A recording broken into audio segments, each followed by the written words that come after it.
Oh, Canada, our home and native land. I don't know the rest of it. Anyhow, welcome back, guys. My name is Jamie, and today we're episode 7 of season 2 of Fallout. Now, we all know, even I know, I've only played Fallout 4, but everyone knows the worst thing you can be in the Fallout universe is Canadian. Sorry, Ryan. Just saying. Nah, this, again, knocks it out of the park. Love it. Everything's going smoothly. The story is progressing forward at a rate that is... Actually, I didn't think they could get to where they're at setting up the finale in one episode. I had my doubts, but here we are. A lot of stuff goes on. At the end of the last episode, Maximus and Thaddeus found the ghoul, and now we have the interactions here where somehow the ghoul knows that Maximus has the cold fusion.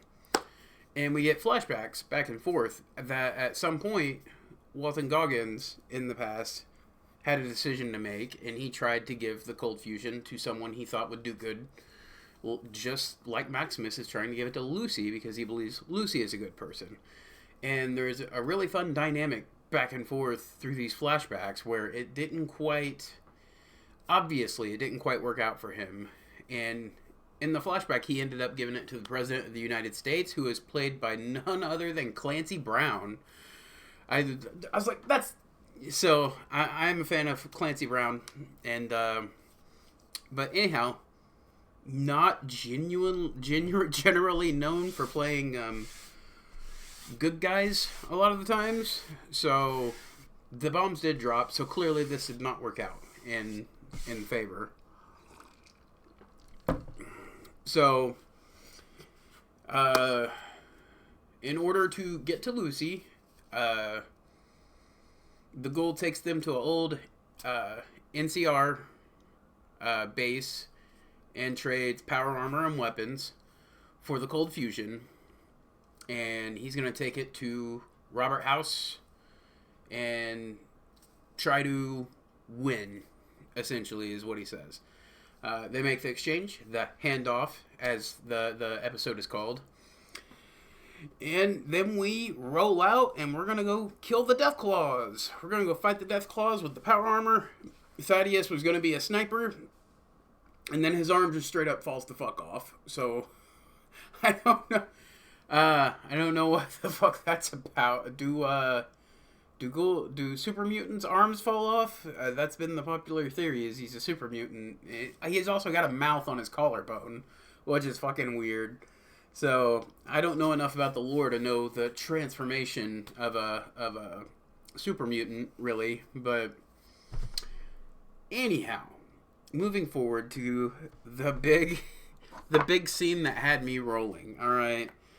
So, I believe her name is Stephanie, and she's the leader of Volt 32, 33? 33 now, right? Yeah. And then Betty's over in 32. I may have got those mixed up. But anyhow, we've got this scene where her and Chet are clearly going to get married. And they have this moment where they're standing at the altar, and Chet's like, now that everyone's here, I'm going to expose you. She's a murderer. I found his glasses in our garbage disposal. And they're like, shrug it off. Like, do you have, where are the glasses now? And he's like, I put them back in the garbage disposal. And they're like, oh, well, let's continue with the wedding. They completely shrug that off. And the timing, the comedic timing of this scene is great. And he's like, but there's another thing. Flashes her old ID. She's Canadian. And just the way everyone in the audience is like, like clutching their pearls and like it's great. We do get some backstory to Stephanie. Apparently, I didn't know any of this, but apparently the worst thing you can be in Fallout is a Canadian. Alright. So but apparently during the war, America subjugated Canada for resources and shit, and it was a pretty horrible ordeal. Her sister or mom, it was never truly explained, could have been her lover. Unless I missed something, but I was pretty glued to the screen. Died in that war. You know, the last words were to her, don't think of them as people, think of them as Americans. And so that leads to her, we see her kill multiple people, very brutal ways, and then we see in one of Walton Goggins' flashbacks that her and Hank do cross paths at some point, and that's how she got into Voltec. So she's clearly doing some of his bidding. That may have been who he was trying to contact earlier on. Not sure entirely. I always assumed it was Mr. Head. But, yeah, but I cracked up. I spit my drink out almost. Just the, she's Canadian. Like, the whole crowd gasps. Like, it's a piece of comedic art that should be used for memes moving forward. But, and then we get some cool Deathclaw action. Essentially, with the new power armor, Maximus's job, they're standing there, they see a Deathclaw eating another Deathclaw, and he's like, alright, so what's the play? And the ghoul is like, you are to stand between me and anything that looks like that, and points at the Deathclaw, and then it kicks off. Goes head to head, Maximus's arm gets stuck. The power armors are hard to control. Even in the first season, the fight between the ghoul and Maximus gets stuck also during that fight. So it's a reoccurring thing. These things are bulky. They're very powerful, but they're bulky. They're hard to maneuver, everything like that. And so we get the ghoul shooting one of those electrical guns at the Deathclaw. Is not doing a whole much. We get a decapitation of a Deathclaw. Pretty cool. 2 more Deathclaws, 3 more Deathclaws, I believe, show up. And Maximus gets knocked through the door of the town. And so now the Deathclaws are in. And we're going to cut scene for the final episode there. So we get a big showdown with the people of the town. Maximus in his power armor. And the Deathclaws potentially slaughtering the entire town. Alright, the ghoul gets inside. Gives the cold fusion back. Door opens up. And you see Head is still alive. But he's on a computer screen.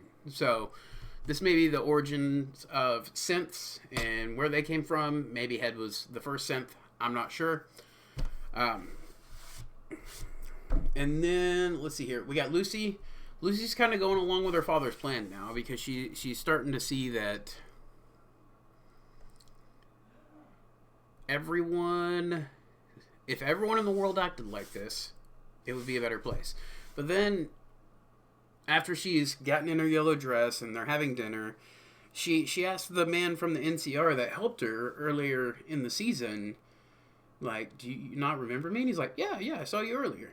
And she's like, no, from like a few weeks ago. Like, you lived on the mountain for 25 years and this and that, and he doesn't remember any of that. And that right there changes Lucy's mind initially, and she handcuffs her father to a stove, and she's going to go down to the hub, the thing that makes all of the mind control devices function.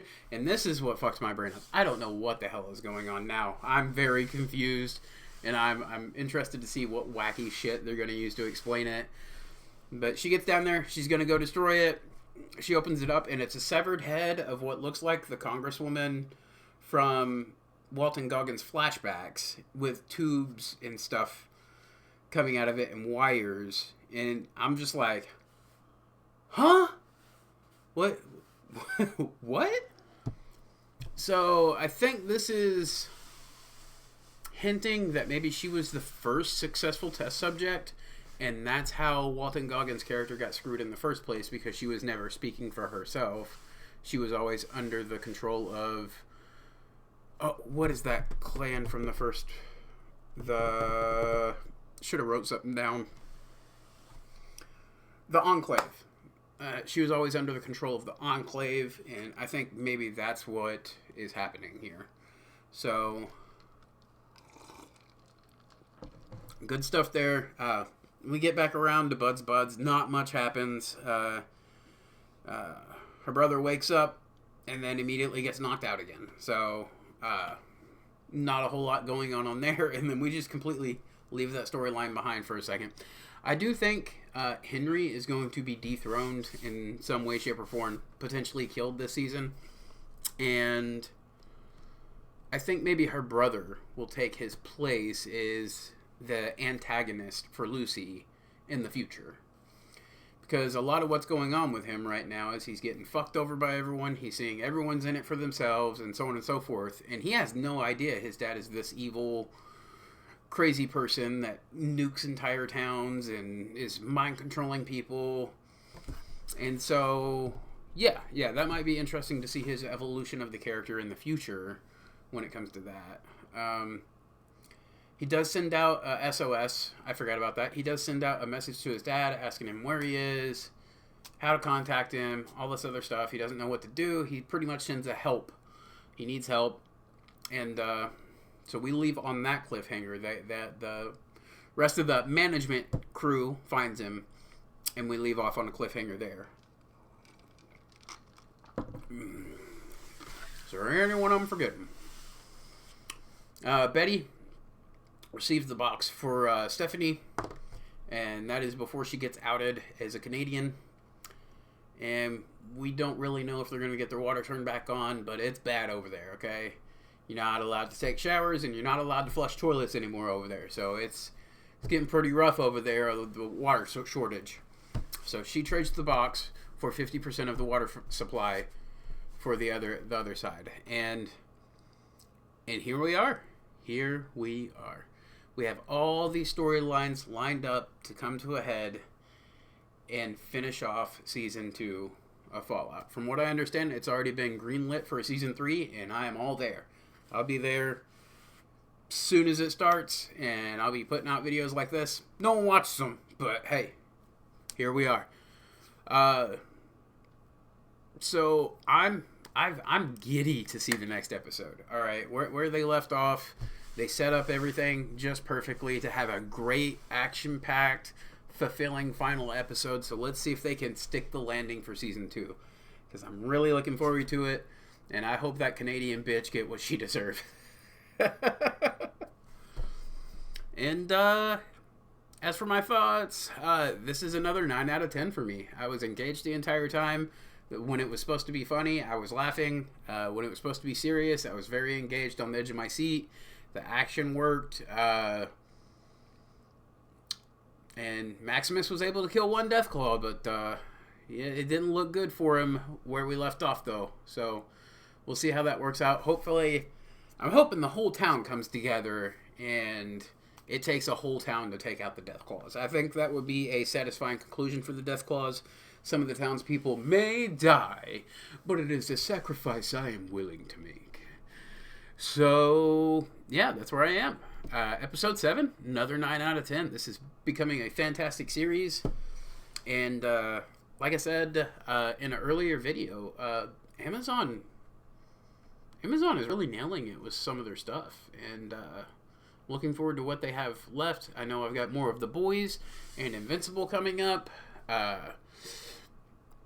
So, yeah, that's it for me. Got to be at work early in the morning, so I'm going to sign off there. Thank you so much for watching. If you enjoyed the video, like, subscribe. It really helped me out, and you guys have an excellent day. Bye.